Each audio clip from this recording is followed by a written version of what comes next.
Start. EBIT earning before, देखो earning before interest and tax. EPS earning per share क्या होता है, जो इक्विटी शेयर होल्डर है पर शेयर जो इनकम जनरेट कर रहे हैं, इनकम कमा रहे हैं, उसको ईपीएस बोलते हैं। कैसे निकालते हैं देखो, एक्स कंपनी और वाई कंपनी, यही तो कैपिटल स्ट्रक्चर है, नहीं समझे? एक्स कंपनी और वाई कंपनी है, इक्विटी शेयर कैपिटल इशू की हुई है 10 लाख रुपए, 10 लाख के इक्विटी शेयर इशू किए हुए हैं, इन्होंने 4 लाख के शेयर इशू किए हुए हैं। 10% डिवेंचर भी इशू किए, इन्होंने कैपिटल स्ट्रक्चर रखे 10 लाख के 10 लाख इक्विटी शेयर से मंगवाए हैं, इन्होंने 4 लाख इक्विटी शेयर से मंगवाए और 6 लाख डिवेंचर इशू किए। बात ये, इन्होंने भी 10 लाख रेज किए, इन्होंने भी 10 लाख रेज किए, ठीक है। It is clear from the above table that both the companies have raised 10 lakh as a total capital, but X company has raised it by issuing equity share capital. On the other hand, Y company 4 lakh के वो और 6 लाख के वो issuing debenture. अच्छा, 10% fix interest का rate है, ये देने पड़ेंगे भाई, सीधी बात है। आपको प्रॉफिट हो ना हो, आपकी कंपनी कमाए ना कमाए, ऐसी तैसी करवाओ अपनी, 10% देने पड़ेंगे, सीधी सी बात ये है। कंपनी को से कोई लेना देना नहीं इनको, साफ सीधी बात है, ब्याज चाहिए इनको, ठीक है। अब अर्निंग जो है 2 लाख की आई है, अर्निंग कितनी है? 2 लाख की, 2 लाख की आई है। हाँ देखो, 2 लाख की अर्निंग आई है। क्या ईबीआईटी कितना earning before interest and tax कितना? 2 लाख रुपए। कितना? 2 लाख। 2 लाख में से भाई 60,000 तो ब्याज देना पड़ गया इनको, क्योंकि 6 लाख रुपए के इन्होंने क्या है, डिवेंचर इशू के रखे थे। 60,000 गया, 1,40,000 रुपए रहेगी अर्निंग। ये तो 2 लाख के 2 लाख इक्विटी शेयर होल्डर के है ना, क्योंकि सारे के सारे पैसे इक्विटी से मंगवा रहे, सारे के सारे इक्विटी को ही जाएंगे। 2 लाख के 2 लाख अर्निंग पर शेयर के पड़ गए। यहाँ पे देखा जाए तो 30% टैक्स काटो, अभी 2 लाख का 30% हटाइयो, 60,000 गए, 1,40,000 बच गए। 1,40,000 का 30% हटाइयो, 42,000 गए, 98,000 बच गए। ये 1,40,000, देखो नंबर ऑफ इक्विटी शेयर कितने थे? 1 लाख इक्विटी शेयर थे इधर, यहाँ पे 40,000 इक्विटी शेयर थे। 1,40,000 बटे 1 लाख करोगे तो 1.40 अर्निंग पर शेयर आ जाएगा। पर शेयर अर्निंग कितनी हुई है? 1.40, 1.4 है। नहीं समझे मेरी बात? अर्निंग पर शेयर समझाया नहीं आया? अर्निंग पर शेयर का मतलब ये है कि कितना अर्निंग हुआ है इक्विटी शेयर होल्डर का पर शेयर। पर शेयर कितना अर्न कर पाए हैं? 1.4 अर्न कर पाए हैं, यही तो कैपिटल स्ट्रक्चर देखा जाए तो। और ये कितना अर्न कर पाए हैं? देखो 98,000 बटे में 40,000, सही है। 98,000 बटे में 40,000, 2.45, क्योंकि चिपड़ सोर्स है ना डिवेंचर, ब्याज देके फारिग कर दिया साइड में। अब उनको तो सारा पैसा चाहिए ना, बात ये है इक्विटी शेयर होल्डर को, और मिल भी नहीं पाया इतना ज्यादा देखा जाए तो, ठीक है। बात ये है, इनको ज्यादा क्यों मिल पाया? क्योंकि डिवेंचर भी थे, डिवेंचर होल्डर को ब्याज देके साइड में कर दिया, बात ये है, ठीक है। तो ये बात है, मालिक ज्यादा बेस्ट है देखा जाए तो कर्जदारों से। कर्जे लेने से बढ़िया अपना ब्याज पे, मतलब सॉरी, कर्जे लेने से बोल रहा हूँ, कर्जे लो, मालिक मत बना के बिठाओ पैसों के लिए, कहने का ये मतलब है, समझ आई? बात ये है, कर्जे ले लो, कोई दिक्कत नहीं है, चुकाए जाएंगे वो। अब देखो एक और क्वेश्चन आता है इसमें, यहाँ पे ये क्वेश्चन और दे रखे, देखो ये केस स्टडी एक और आ गई, ये रही। अगर 80,000 रुपए ईबीआईटी हो तो क्या होगा बताओ? 80,000 रुपए ईबीआईटी है, earning before interest and tax, इतनी बात समझ आई? 80,000 इसकी है और 60,000 रुपए इंटरेस्ट केवल 60,000 रुपए हो गया। ब्याज पे कितने पैसे लिए हुए थे?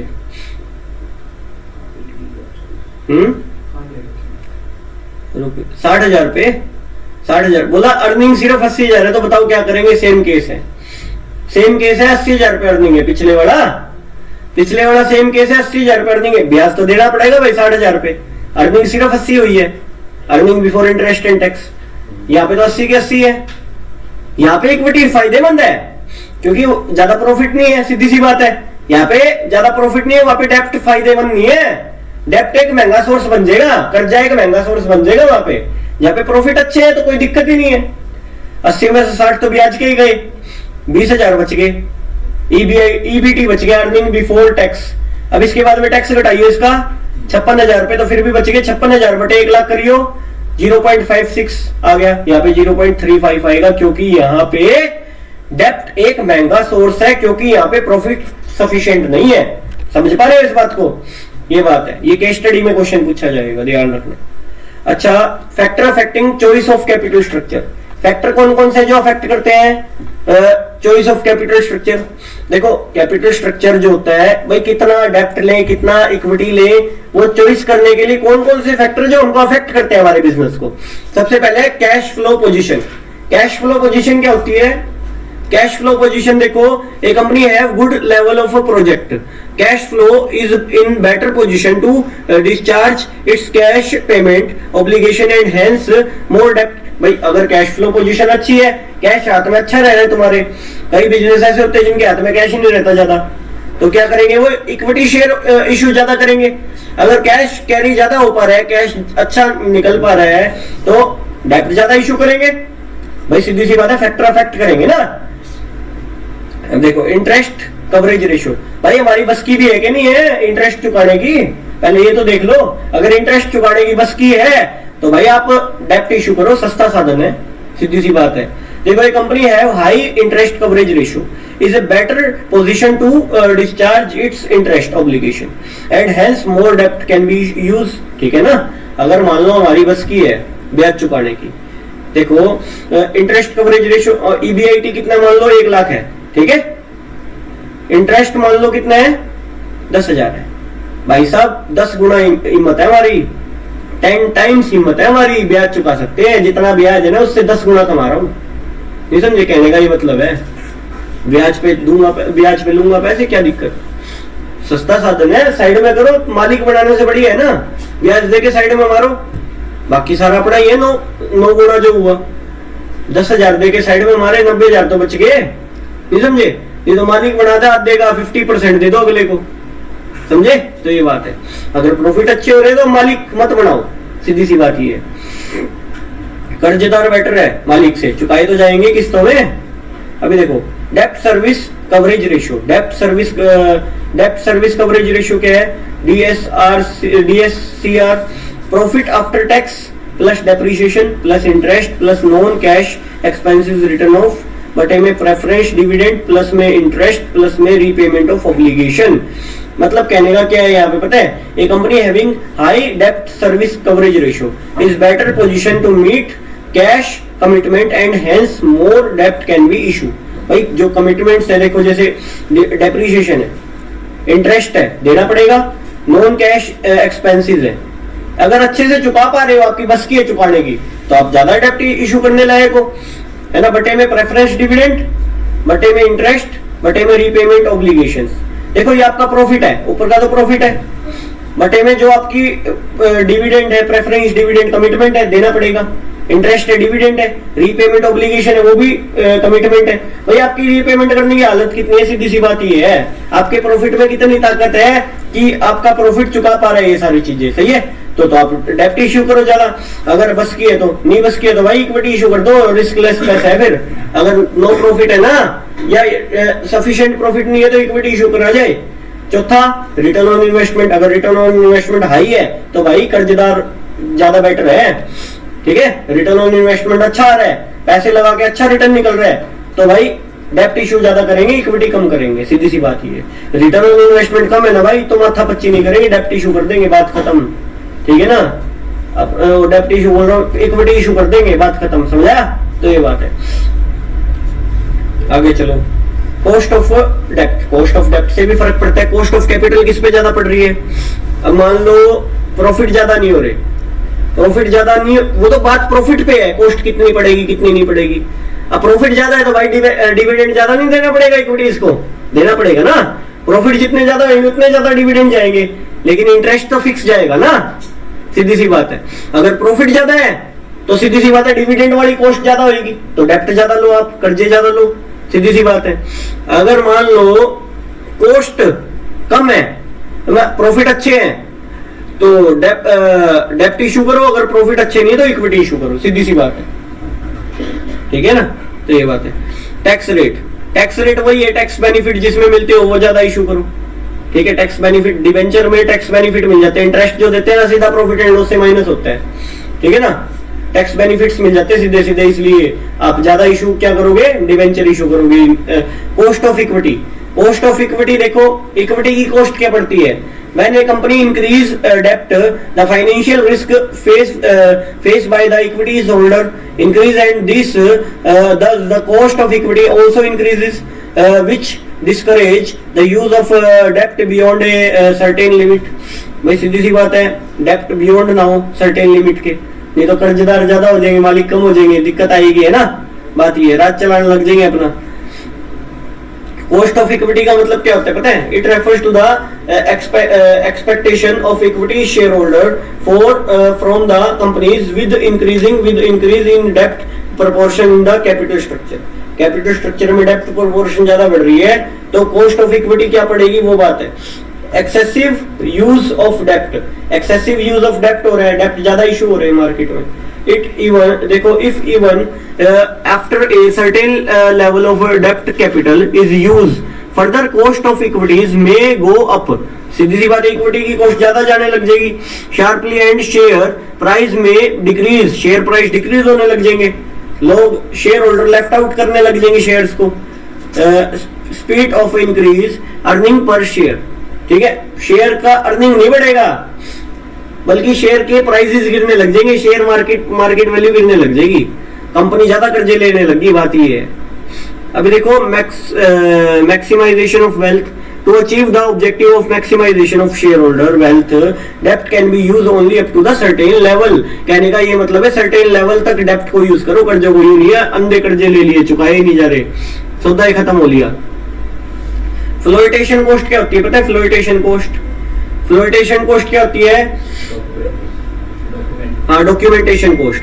Generally the flotation cost of issuing डेप्ट capital is less than the share capital. देखो, डेप्ट कैपिटल की फ्लोटेशन कॉस्ट कम होती है रेदर देन की शेयर कैपिटल से, शेयर इशू करने से, तो ज्यादा वो कर लो अगर आप फ्लोटेशन कॉस्ट को देखना चाहते हो तो, ठीक है।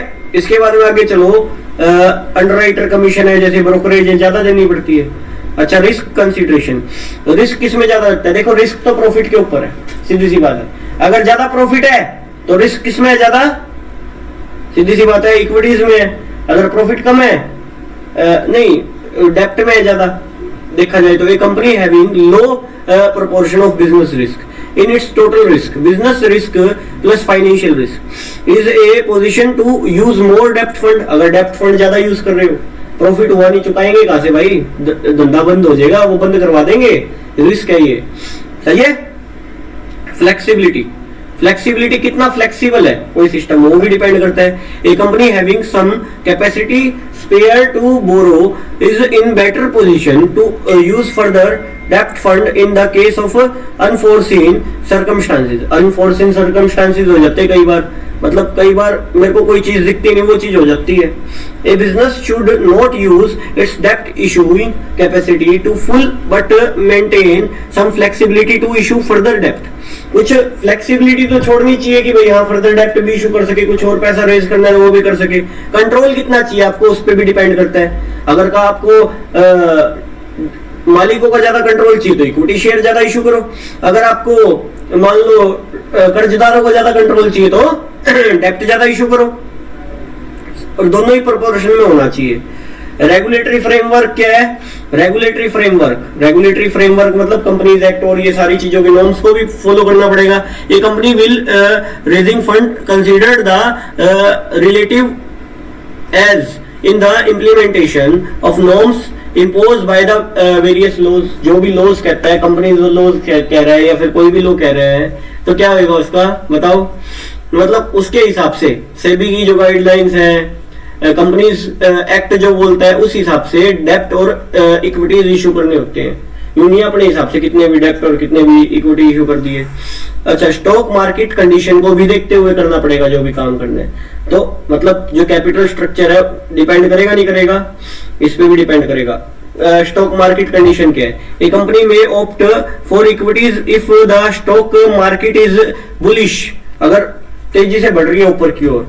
However, during bearish phase, it may opt debt। सीधी सी बात है, मंदी आ रही है, शेयर मार्केट गिर रही है, तो क्या करोगे? डेप्ट ज्यादा करोगे, कोशिश करोगे, ऐसे कह रहे क्या? अच्छा, however during bearish अच्छा एक minute, bullish, however during the bearish, अच्छा वो कह रहा है मतलब बुलिश अगर चल रही है तो एक डेप्ट लेने चाहिए थे यार, गलत लिखा हुआ है। अच्छा, during bearish phase it may opt for डेप्ट। Stock market conditions, stock market की कंडीशन को देखते हुए इशू किया जाएगा सारा कुछ। सीधी बात है, अगर तेजी चल रही है तो क्या करोगे? तेजी चल रही है तो क्या किया जाए बताओ? डेप्ट ज्यादा इशू किए जाए। हाँ तो वही है ना, गलत लिख रखे ना इसने। इक्विटीज ज्यादा इशू थोड़ी होंगे, डेप्ट ज्यादा इशू होंगे, प्रॉफिट ज्यादा हो रहे हैं, फारिग करेंगे ना, डेप्ट सस्ता साधन हो जाएगा। तो ये बात है। अभी देखो bullish phase, it is the condition when the share price are continuously rise. In this condition, equity share are more easily sold even at high price. हाँ ये भी बात है। अच्छा, bearish phase, it is the condition when the share price are constantly fall. In this condition, debt fund are more easily raised. अच्छा, मतलब उस वे से कह रहा है ये, मतलब कौन सा फंड इजीली रेज हो जाता है मार्केट कंडीशन को देखते हुए। अब कर्जदार पैसे नहीं देंगे ना भाई, बात ही है ना। अब इस फेज के अंदर में क्या कर्जदारों की जरूरत ही नहीं है, शेयर प्राइस ही हाई जा रहे हैं और गदागद बिक रहे हैं शेयर। और यहाँ पे क्या है, यहाँ पे कर्जदार ज्यादा अवेलेबल हो जाते हैं, अच्छे से अवेलेबल हो जाते हैं, बात ही है। शेयर कम दामों में बिक रहे, बेचने का फायदा ही नहीं, पैसे ही नहीं इकट्ठे हो पा रहे। देखो capital structure of other companies, देखो अदर कंपनीज का कैपिटल स्ट्रक्चर भी मायने रखता है ना, उसको भी देख के करेंगे जो काम करने। मान लो उसने क्या किया वो पहले देखेंगे ना, हम जो कर रहे हैं क्या वो भी वही कर रहे हैं फॉलो। अब अच्छी कंपनीज को देखेंगे उन्होंने क्या कैपिटल स्ट्रक्चर फॉलो किया हुआ है। हमारी जैसी सेम कंपनी मान लो अच्छा प्रॉफिट कमा रही, क्या कैपिटल स्ट्रक्चर फॉलो की, ये चीज भी अफेक्ट करती है। सामने वाला क्या कर रहा है उस हिसाब से उनकी रणनीति को देखते हुए चला जाए। Be careful about industry norms और जो भी है DER रूल्स रेगुलेशंस, मतलब ठीक है। देखो केयर भाई सीधी सी बात है, रूल्स रेगुलेशन कंपनीज की जो है नॉर्म्स वगैरह है ना, जो बनाए हुए हैं उसका पालन करना जरूरी है आपको। कैपिटल स्ट्रक्चर करते वक्त डिसाइड, फाइनेंशियल मैनेजर को ये सब चीजें डिसाइड करनी जरूरी है।